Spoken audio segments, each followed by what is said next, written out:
நம்ம இப்போ previous year கொஷின்லேருந்து ஒரு டைம் அண்ட் ஒர்க் பேஸ் பண்ண கொஷின் தான் பார்க்க போகிறோம். ஸோ இங்கே என்னென்னா 8 மணி ஒரு நாளைக்கு 9 மணி நேரம் வேலை பார்ப்பாங்களாம். ஒரு வேலையை 20 நாளில் முடிப்பாங்களாம். ஓகேவா? 8 பேர் ஒரு நாளைக்கு 9 மணி நேரம் பண்ணி 20 நாள் அந்த வேலையை முடிக்கிறாங்க.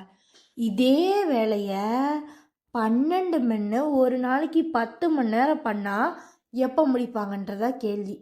ஸோ இதுக்கு ஒரு ஃபார்முலா இருக்குது. என்ன ஃபார்முலான்னா number of men into number of hours into number of days divided by work done. இது ஒரு செட்டோடது. ஓகேவா?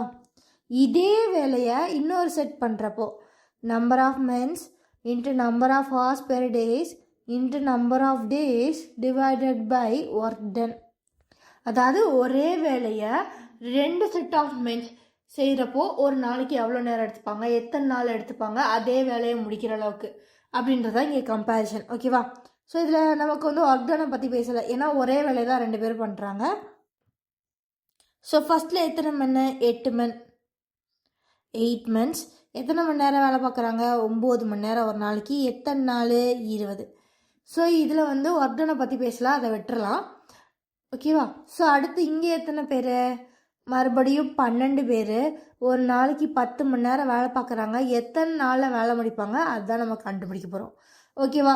ஸோ அப்படியே கேன்சல் பண்ணிக்கலாம், ஏன்னா எல்லாமே மல்டிப்ளிகேஷனில் தான் இருக்குது. 0 0 கேன்சல் ஆகிடும்.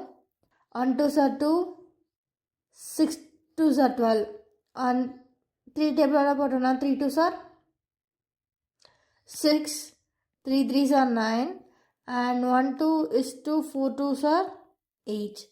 ஸோ எத்தனை நாளில் இந்த செட்டு முடிக்கும்? 4 3 சார் 12. ஸோ அப்போது 12 நாளில் இந்த வேலையை இவங்க முடிச்சிருவாங்க. ஓகேவா? ஸோ அவ்வளோதாங்க இந்த சம்.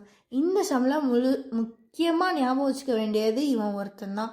அதாவது ஒரு குறிப்பிட்ட வேலையை இல்லை ஒரு குறிப்பிட்ட ஒரு விஷயத்த 2 செட் ஆஃப் பீப்புள் செய்கிறப்போ நம்ம இந்த ஃபார்முலாவை யூஸ் பண்ணணும்.